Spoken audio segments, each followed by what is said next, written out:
Psychologists call Jung, it's a J, Jung.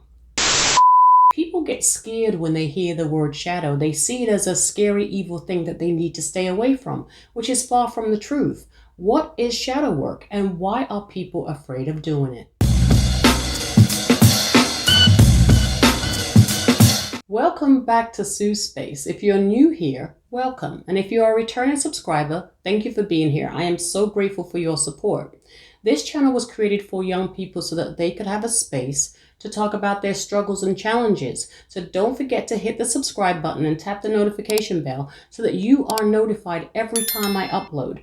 This will help with my mission of reaching as many young people as possible. Your voice matters, so let's grow this space together. A lot of young people, and old people too, don't know what shadow work is. And in this one, I'm going to be discussing what is the shadow? How does the shadow affect you? And how do you know or recognize that the shadow exists? What is the goal of shadow work and how journaling helped me to remove some of the blocks? Stay to the end of the video because I'm going to be reading and giving you some really good journaling prompts that helped me back when I started my self-improvement journey in 2016. So don't go talking about my worn out, dusty journal, okay? Let's not do that. When I started to do the work on myself, that inner work, that stuff inside that I didn't want to face or didn't think that I needed to address, that's when my life started to change. Shadow work awakens you to who you truly are before your parents, society, or the people in your life forced you to believe that you are broken. You're not, but many of us have been taught to feel that way through learned behavior. I never thought I was so negative towards myself, but doing the work helped me to heal a lot of unresolved issues, to understand who I am, what I liked, what I didn't like, how I wanted to be treated, and why I acted or reacted a certain way. So what is the shadow? And I'm going to read to you what I wrote in my diary dated May the 27th, 2016.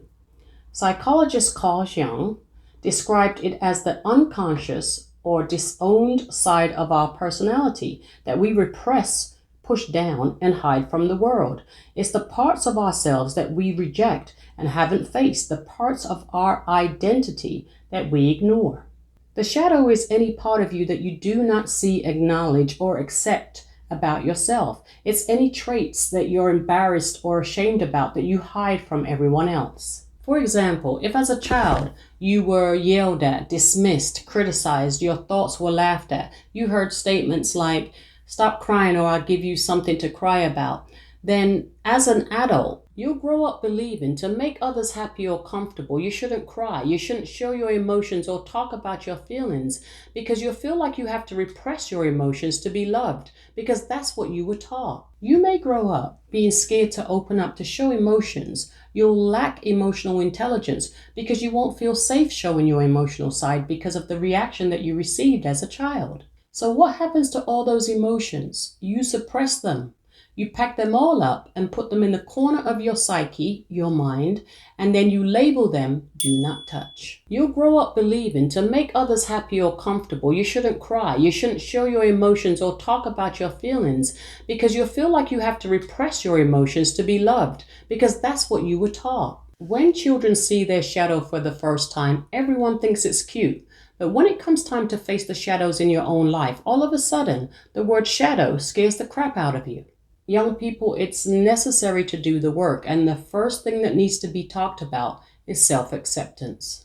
This may not be for everyone, so take it or leave it. But I look at my shadow self as my sidekick, my ride, not die, that stays by my side, waiting to be revealed. Accept that the shadow is a part of you, and working on and healing your shadows is accepting yourself, your insecurities, flaws, and all. Accept the parts that you're trying to hide and learn to give up the control of who you think you need to be. Working on your shadow will slowly peel off the mask that you're so desperately trying to keep on. Show yourself love instead of chasing weaknesses, instant gratification, and validation from others. The need for validation from others is an illusion. You are not responsible for how others perceive you. Your only responsibility is to be true to yourself, because no one's going to love you more than you. How does the shadow show up?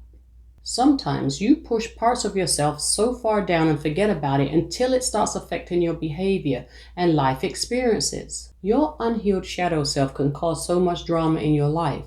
And let me give you an example from my personal life. In my 20s, I was dating this guy and we were at a party when I noticed that he had disappeared. He walked in 30 minutes later with one of my friends, and I didn't know anything about shadow work then.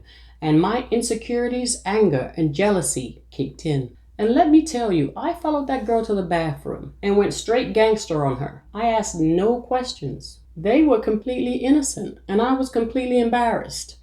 Side note, never go after the other person. And I learned my lesson that night, because he should have been the one that was checked. Or not. Because I wasn't in a committed relationship with her. I'm sure you've met someone who has a Jekyll and Hyde personality, and we all have a little Jekyll and Hyde in us, right? One minute they're nice and sweet, and the next minute they've turned into a demon.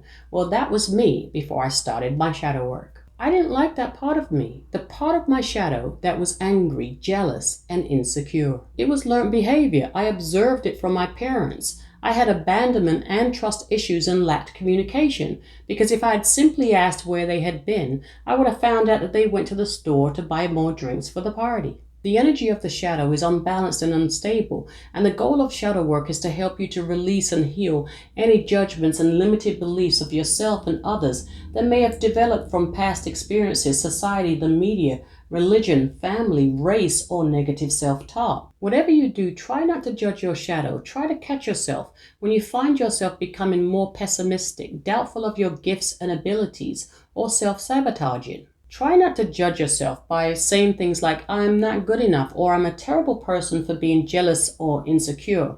Try not to judge your decisions or dwell on your past mistakes. It's important not to fight, judge, or beat yourself up, making yourself feel worse, because you'll only push your shadows down more. How will you know that your shadow exists? Because your shadow will remind you that it's there. It can show up as anxiety, depression, anger, greed, jealousy, selfishness, feeling entitled, needing to be validated, or needing to be liked, which was a big one for me. I struggled to set boundaries and I feared conflict. But today I can say, I don't need anyone to like me. It's nice when they do, but everything hits different when you like yourself. When I tell you my shadow around my insecurities came for me, and what I mean by that is that they will show up and they will continue to show up until it's healed. Remember I said a part of my shadow was I feared conflicts. Well, conflicts seemed to just follow me. And I also believe that some of my family members figured out that trigger and they would just bring the conflicts to me. Young people, pay attention to the repeated patterns. Pay attention to what triggers you, because there is a reason it's being highlighted. When you acknowledge and shine the light on your shadow, whichever trait needs to be healed will shrink. I hope that makes sense.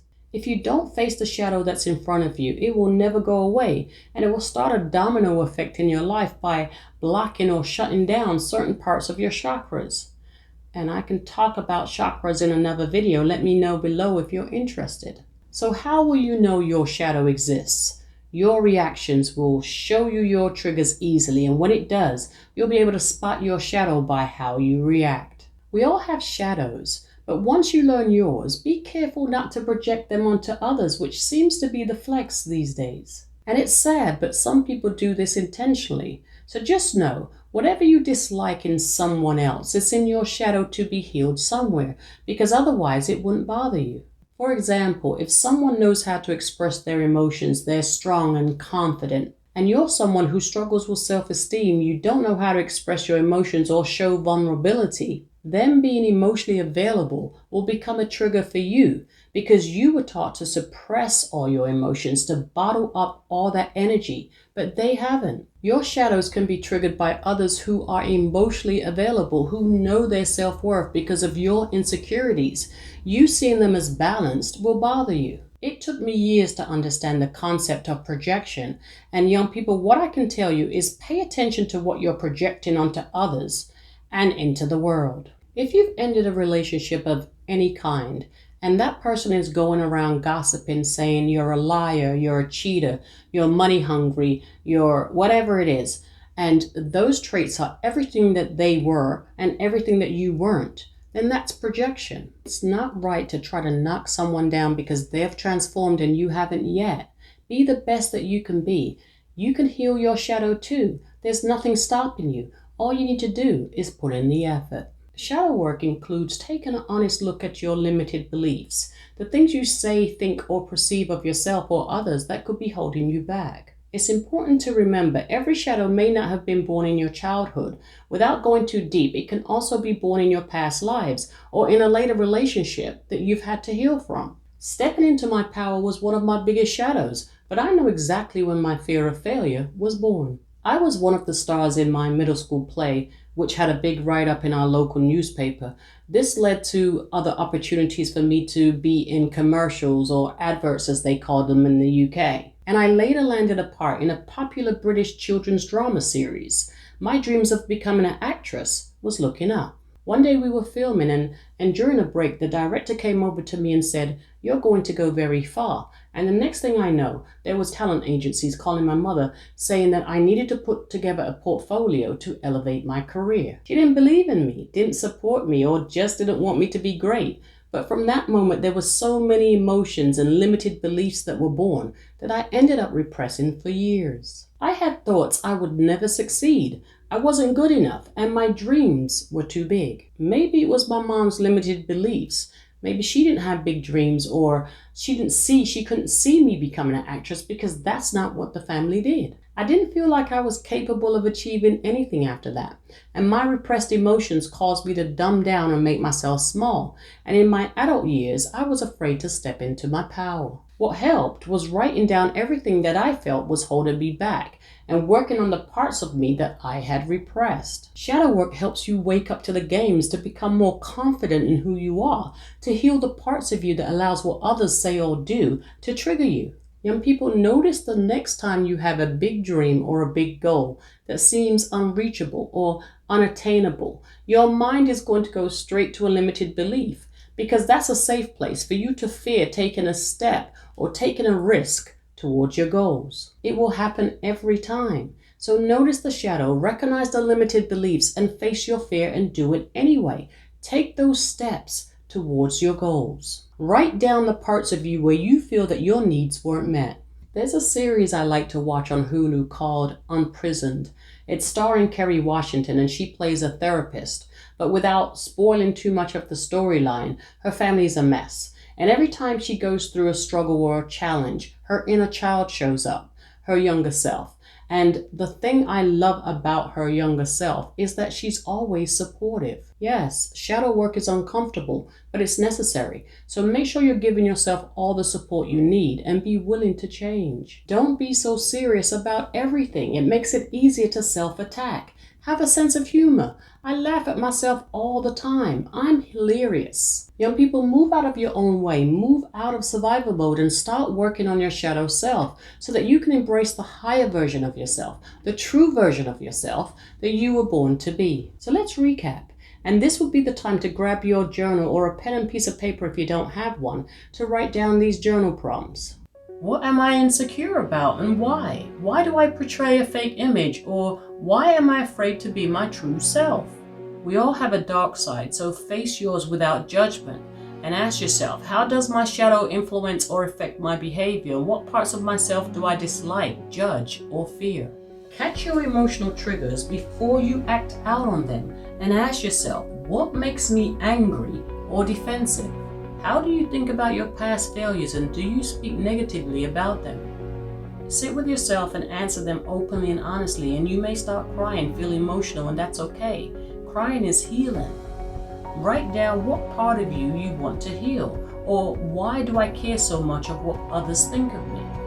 Make a list of your limited beliefs and review them so that you can see where these limited beliefs came from.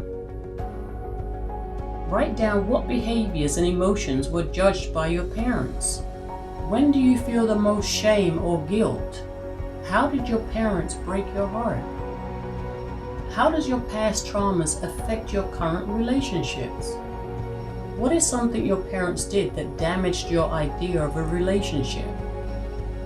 The goal of shadow work is to heal the parts of you that is not love and light, to discover all your talents and abilities that you've hidden.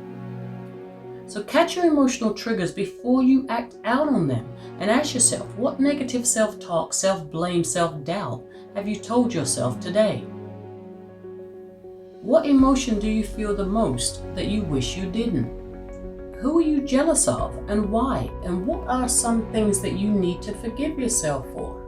You may find it hard answering these questions because you've repressed so much, and bringing them back up may be difficult. It's okay to look outside of yourself for support sometimes, but it's better to give it to yourself. And no one said shadow work is easy, but it's necessary. There's no set rules on how you do shadow work. The most important thing for you to do is to become aware and intentional to heal your negative traits, your suppressed emotions, and your unresolved traumas. Because if you don't face the shadow, it will affect your behavior, your relationships, your overall life, because you'll be carrying the weight of your repressed emotions, and it will eventually weigh you down and lower your vibration. Comment below. What you resist will persist. I hope this video was helpful, and if it was, share it with a friend who you think may need it. And that's all for this one. Be sure to hit the like and subscribe button and share button before you head out if you haven't already. Thanks for watching. Stay safe and true to yourself. Until the next one.